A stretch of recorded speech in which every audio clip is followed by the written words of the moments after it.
Google ক্রোমে internet ব্রাউজিংয়ের সময় কোনো সমস্যা হলে গুগল ক্রোম আমাদেরকে এরকম একটি ডাইনোসর গেম খেলতে দেয়। যখন আমরা একটু স্পেস বার প্রেস করি তখন এই গেমটি স্টার্ট হয়। এই গেমটির সামনে বিভিন্ন ধরনের প্রতিবন্ধকতা আসে, যেমন এখানে একটি ক্যাকটাস, বিভিন্ন ধরনের ক্যাকটাস দেখা যাচ্ছে, জাম্প করতে হয়।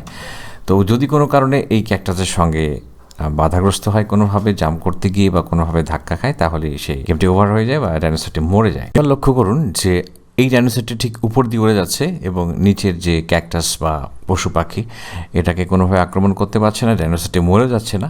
এবং এটি ছাড়া এই গেমের বিভিন্ন কন্ট্রোল আমরা হ্যাক করা শিখব। চলুন শুরু করা যাক। হ্যাকিং একটি অনৈতিক কাজ, তবে ডিনো গেমের এই হ্যাকিং সম্পর্কে গুগল কোম্পানি অবগত রয়েছে এবং তারা এটিকে অনৈতিক হ্যাকিং বলে কোনো মতামত প্রকাশ করেনি, তো যার কারণেই এটি দেখানো হলো। গুগল ক্রোমের অ্যাড্রেস বারে আমাদেরকে টাইপ করতে হবে chrome:/Dino। এটি যদি আমরা টাইপ করি তাহলে আসলে গেমটি ওপেন হবে। এই গেমটি ওপেন হওয়ার পর আমরা স্পেস বার প্রেস করব এবং আমি দেখানোর জন্য বোঝাচ্ছি যে এখানে নর্মালি গেমটি এভাবেই চলে এবং কোনো একটি অবস্ট্রাগল আসলে সে মারা যায়। তো এবার আমরা এটাকে কন্ট্রোল করব, টোটালি সে উড়ে যাবে, এয়ার দিয়ে উড়ে যাবে।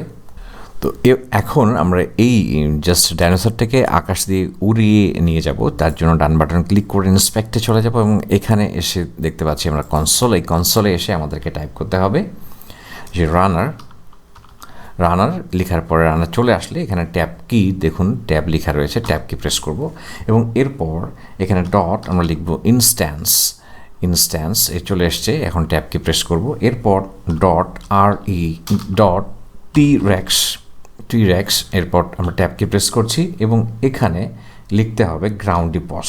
তো গ্রাউন্ডিপস প্রথমে চলে এসছে, ইকুয়ালস এখানে আমরা 0 লিখব এবং এরপর একটি এন্টার কি প্রেস করতে হবে। এন্টার কি প্রেস করার পর আমরা এই উইন্ডোটাকে এখন ক্লোজ করে দিতে পারি এবং এখন আমরা গেমটি যদি স্পেস বার বা অটো রিলোড করি, অটো প্লেতে দেখুন এখন কিন্তু ডাইনোসরটি ঠিক উপর দিয়ে উড়ে যাচ্ছে আকাশে। তো এবার আমরা নেক্সট দেখব যে আসলে সে মাটিতে ঠিক পাশ কাটিয়ে এই অবজেক্টগুলো যে অবস্ট্রাগলগুলোর পাশ কাটিয়ে সে কন্টিনিউয়াসলি চলতে থাকবে। আমি আবারও এখান থেকে নতুন একটি ট্যাব নিয়ে নিচ্ছি এবং এখানে আসলে প্রেস করে দিচ্ছি, তারপর আবার গেমটি ওপেন হলো। এটি স্বাভাবিক গেম। আমি এখন রাইট মাউস ক্লিক করে ইন্সপেক্টে চলে যাচ্ছি এবং ইন্সপেক্টে চলে আসার পর এখানে ঠিক আগের মতোই কনসোলে চলে যাব এবং কনসোলে আমাদেরকে টাইপ করতে হবে var, এরপরে অরিজিনাল, এরপর এখানে ইকুয়াল runner.prototype.gameover। তো এই কোডটি টাইপ করতে হবে। এখন এন্টার কি প্রেস করলে এরকম নিচের দিকে একটা আনডিফাইন্ড একটি লেখা হিডেন অবস্থায় দেখতে পারবো। এরপর আমরা টাইপ করব এখানে রানার, ট্যাব কি প্রেস করলাম, runner.prototype ট্যাব কি প্রেস করছি, চলে এসছে। এরপর গেম ওভার, ট্যাব কি প্রেস করছি, এরপর ইকুয়াল, এরপর লিখতে হবে ফাংশন, FUNCTION ফাংশন এবং এখানে আমরা প্রথম বন্ধনী শুরু করব, শেষ করব এবং দ্বিতীয় বন্ধনী শুরু করব, শেষ করব, অর্থাৎ প্যারেনথেসিস এবং কার্লি ব্রেস লিখে এখন এন্টার কি প্রেস করতে হবে। তো এরপর এরকম একটা উইন্ডো আমরা দেখতে পারবো এবং এখন আমাদের কাজ হয়ে গেছে।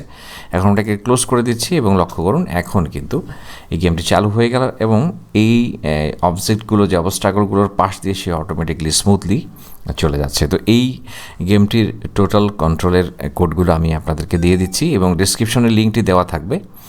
এখন এখানে লক্ষ্য করুন বর্তমানে আমি আপনাদেরকে এই কোডটি রান করিয়ে দেখিয়েছি এবং এরপর আপনি যদি এটাকে স্টপ করতে চান তাহলে এই কোডটি লিখবেন এবং যদি স্পিডটাকে টুইক করতে চান তাহলে এখানে স্পিডটাকে আপনি সেট আপ করতে পারবেন আপনাদের মতো এবং নর্মাল স্পিডে রাখতে চাইলে তখন এই কোডটি লিখতে হবে।